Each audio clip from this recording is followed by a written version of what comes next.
Aastatel 1940 kuni 1945 röövisid natsid Prantsuse juutidelt üle 100 000 maali ja skulptuuri.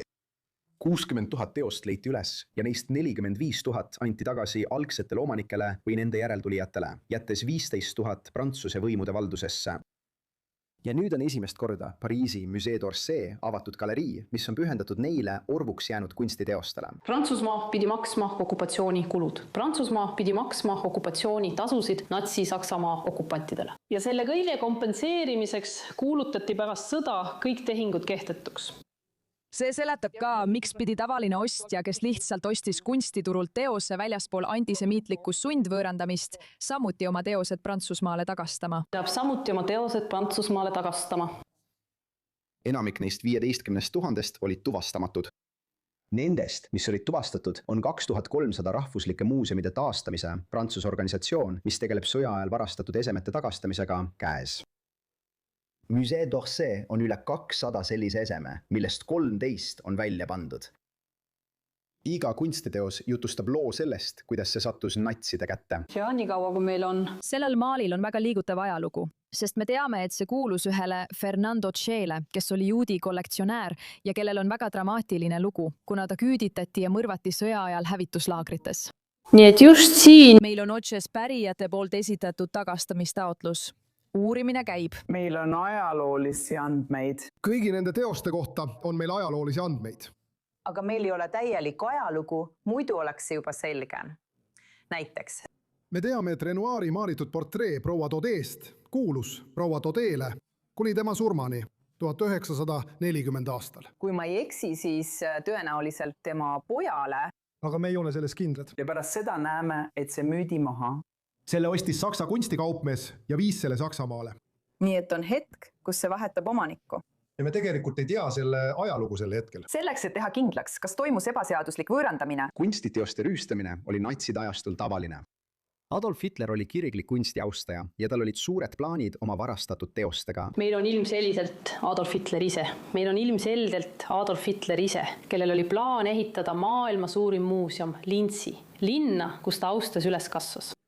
Aga mitte ainult tema, vaid ka Hermann Göring, kes külastas Pariisi okupatsiooni ajal 21 korda, et võtta endale juudi kollektsionääridelt röövitud kunstiteoseid.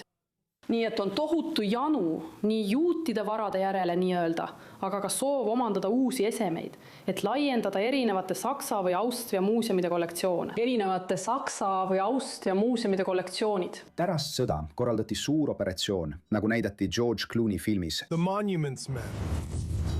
Tähendas, et tuhandeid kunstiteoseid sai tagasi tuua. Paljud neist jäid nõudmata, mida süvendas Prantsusmaa osaluse tabu teises maailmasõjas. Kuid aja möödudes ja pärast Jacques Chirac'i 1997 aasta tunnistust, et Prantsusmaa peaks oma ajaloo eest vastutuse võtma, hakati rohkem pingutama, et leida maalide tõelised omanikud.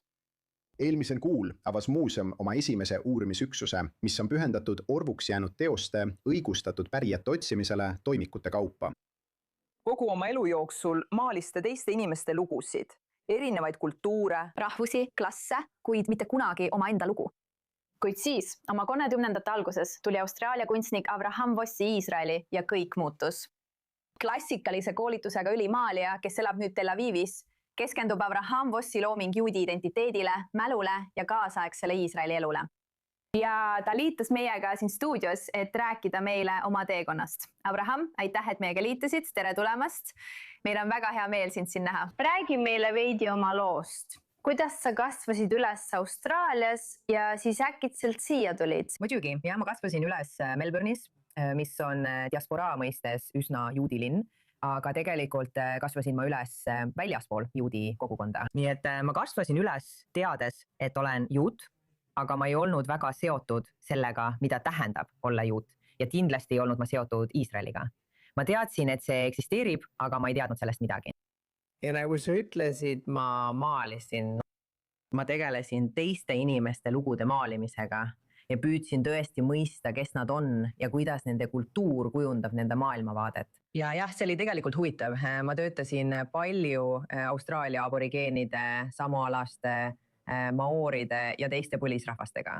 Ja tõesti mõistes, õppides neilt. Mida tähendab kuuluda kultuuri, mis on kindla paigaga seotud, see hakkas mind tegelikult huvitama. Näiteks see koht, Iisrael ja kuidas meie ajalugu siin seostub sellega, kes me rahvana oleme. Ja nii oligi iroonilisel kombel nii, et ma ei suutnud veel teiste juutide kaudu juudiks olemisega suhestuda. Ma olin natuke liiga eraldatud, aga kui ma tõesti mõistsin seda teistsugust mõtteviisi meie seotusest, siis see tekitas minus elevust.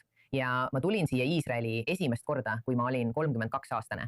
Ja otsustasin kohe teha Alija lihtsalt sellepärast, et siin on nii põnev ja nii elektriline õhkkond.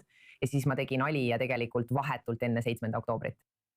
Hästi, ja ma tahaksin sinuga natuke rääkida kuuluvuse ja identiteedi mõistest, sest inimesena, kes on samuti segakultuurilisest taustast, võib see olla üsna keeruline teema. Kuidas see sinu kunsti mõjutab? Kuidas sa seda oma loomingus näitad ja neid keerukusi esile tood? Ja, see on tõesti hea küsimus.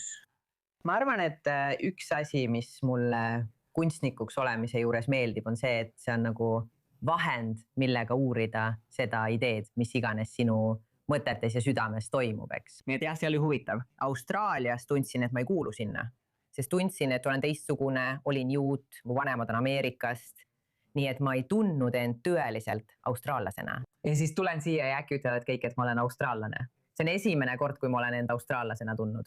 Ja nii. Ma arvan, et hea mõte oleks, las ma võtan lihtsalt ühe maali. Jaa, sa tõid kindlasti paar tükki, absoluutselt. Selle jaoks loodetavasti, oota, sa näed seda, okei. Jaa, siin see on, see siin. See on ilus. Aitäh, selle tegin ma eelmisel aastal.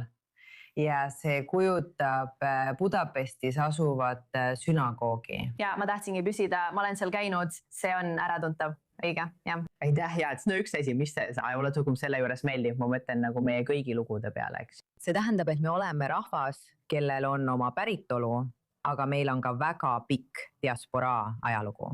Ja aiga osa meie ajaloost elab justkui meis endis, aga ka nendes kohtades, kus me elame. Ja see on nagu sünagoogid muutuvad kapsliteks, mis hoiavad neid väikseid osi meie püüdlusest kuuluda erinevatesse kohtadesse, olles samal ajal seotud ka siinsega.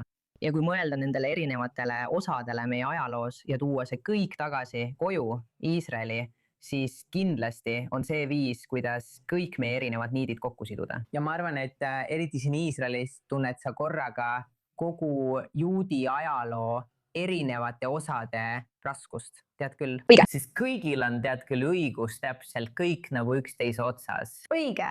Näita mulle natuke rohkem, sest ma juba näen nüüd ja sa näitad selle ülemise, mis sul siin on. Tundub, et selles on natuke euroopalikku stiili.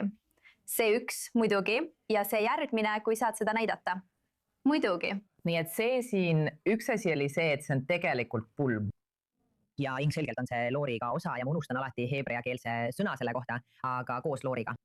Ja see siin on tegelikult Jerusalemmis, see on Jeruusalemmas. Ja kui ma tulin siia pärast seda, mis 7. juhtus ja ma tõesti proovisin maalida oma kogemust ja seda, mida me kõik üritasime läbi elada. Ja ma mõtlen, ma lihtsalt maalisin erinevaid stseene. Mind kutsuti tegelikult ühe oma sõbra pulma ja pulm pidi sõja tõttu ära jääma, aga siis otsustasid nad selle ikkagi ära teha ja ta oli võidanud alates 7. See oli umbes novembri keskpaik. Ma arvan, et see oli umbes 6 või 7 nädalat pärast 7. Ja nad otsustasid, et nad teevad selle ikkagi ära. Ja ma tulin ning lihtsalt maalisin selle. See oli kõige uskumatum pulmakogemus, kus pooled inimesed tulid otse baasist. Eks? Isegi kui see oli esimene kord pärast 10. kui neil üldse mingi paus oli. Ja tulid otse siia juudi elu kõige rõõmsamasse hetke. See on nagu tšupa, eks? Ja ma lihtsalt sain. Nii et tead, ma mõtlen kõigile erinevatele juudi kogemuse osadele. Ma maalin seda üsna ilusana. Kahjuks on juudi kogemuses ka palju kurba, nagu juudi ajalooski, eks? Ja veelgi enam, see on keeruline.